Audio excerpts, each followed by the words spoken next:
Hi world, it's about 7 p.m. Bermuda time on Sunday. It's the 18th of March 2018. It's about 10 p.m. in the evening UK time and about 5 p.m. in the evening New York time. I've just finished writing an article for a new online magazine that's coming out, X Frontiers. And I thought I'd share it with you. It's a modernistic look at Pluto. So this is just my latest ramblings about Pluto. Hope you enjoy it. Here we go. A modernistic look at Pluto.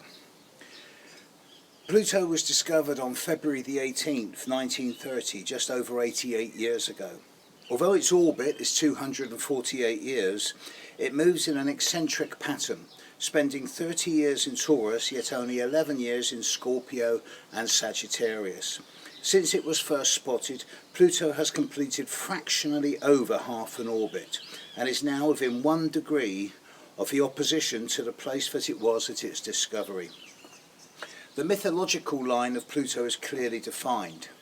Pluto in Greek myth is Hades, the first of 5 children of Kronos, Saturn, swallowed by their father lest they usurp him, as Kronos Saturn did with his father Uranus.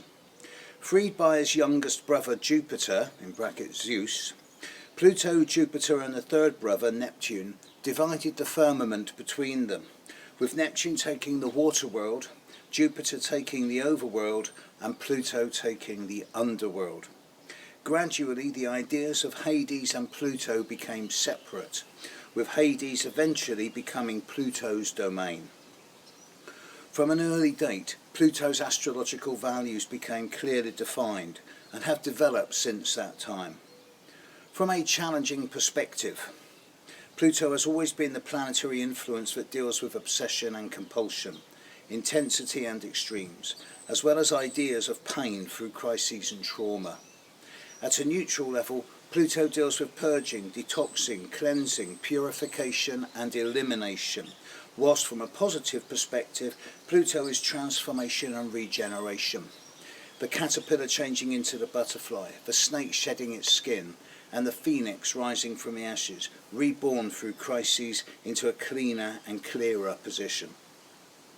Since the New Horizons space probe visit to Pluto in 2015, we've been able to gaze onto the face of Pluto, seeing for the first time that which has been hidden or occluded from us for nearly 90 years, suggesting that Pluto is beginning to give up its secrets. The first pictures from Pluto clearly show that half of the planetary surface is covered in white ice, whilst the rest is dark rock or carbon, emphasising the plutonic nature of black and white, yes and no, with little if any middle ground. The visit of the spacecraft also showed how the plutonic system, with Pluto's attendant moons of Charon, Nix, Kerberos, Hydra and Styx, is unique.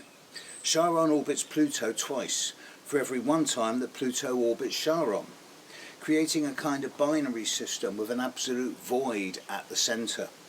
Very fitting for Pluto's astrological meaning of depth, unconscious and subconscious, darkness at the heart.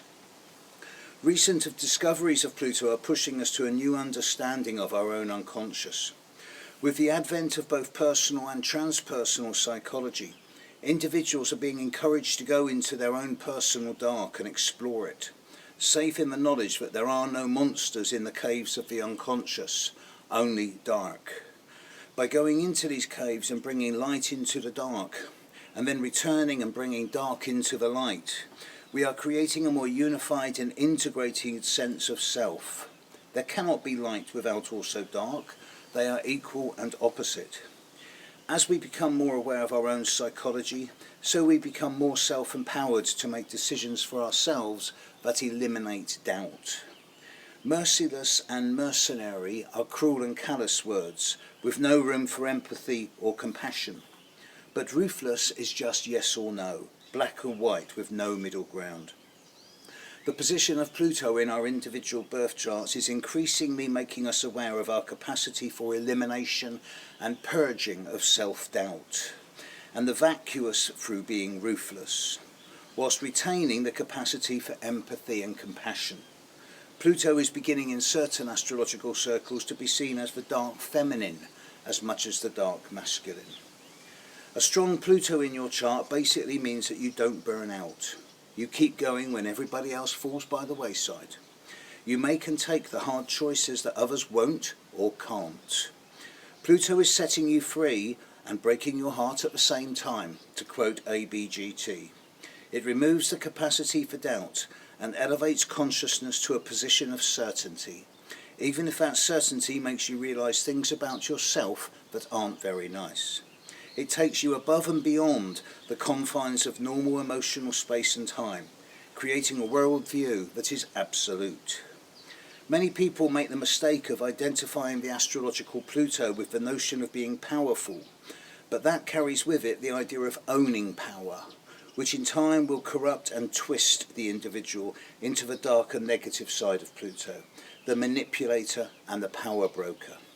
Instead, the astrological Pluto is truly about being power-filled, acting as a conduit and a channel for Pluto's power, and becoming an agent for transformation and a catalyst for change. Indeed, perhaps catalyst is a good word for Pluto. A catalyst doesn't heal or change others. They give others the power to heal or change themselves, making individuals more self-empowered and less dependent on others, which in turn helps transform the world. As more and more people engage with Pluto and their own personal psychological states, so the doorways of the unconscious and subconscious become wider and more available to all. Perhaps as we get a foothold in the third millennium, so the emergence of Pluto into the light becomes more of a metaphor for an integrated transformation, both of ourselves and the planet we share. In this light, a more shamanistic approach to life, the planet, and our collective responsibility towards it is signified, and to quote Terence McKenna, not a moment too soon. Embrace Pluto. There is nothing to be scared of except fear itself. Pluto teaches us that death is not the end, merely the next step, and that we are eternal, with physical death just being the jump from one dimension to another. We are all entitled to a good life, and we are all entitled to a good death. Pluto is, after all, the planet of death and rebirth. There you go, just wrote that. If you like it, let me know by email and I'll send you a hard copy. Take care, world. Catch you later. Bye.